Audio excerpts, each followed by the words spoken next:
Hello， 大家好，本期来检查一个胎压灯报警故障，测量4轮轮胎胎压都是2.5帕，对胎压进行复位，故障灯依旧消不掉，插上电脑检测一下。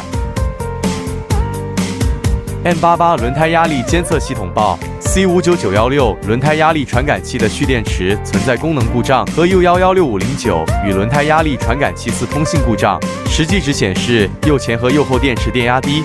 需要更换右前和右后轮胎压力传感器，拆下轮胎，并且放掉轮胎里面的气。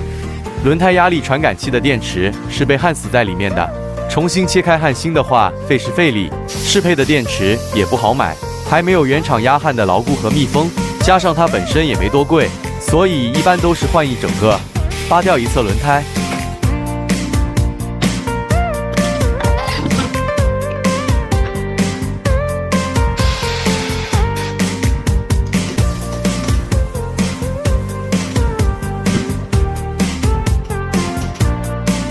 用11号的套筒松掉螺丝，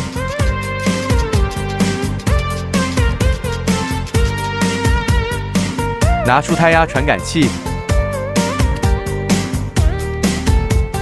拍下新的 ID 号，后面要用到，装回新传感器。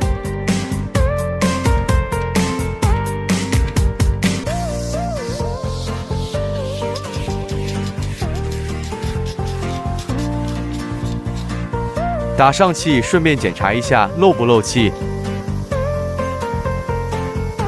读取旧传感器的 ID 号实际值，并拍照，再点到调校里面的学习过程，写入轮胎压力传感器识别号，也就是之前拍照的 ID 号。换了新的就写入新的 ID， 没换的就写入旧的 ID。写完后点继续就可以了。然后删掉之前的故障码。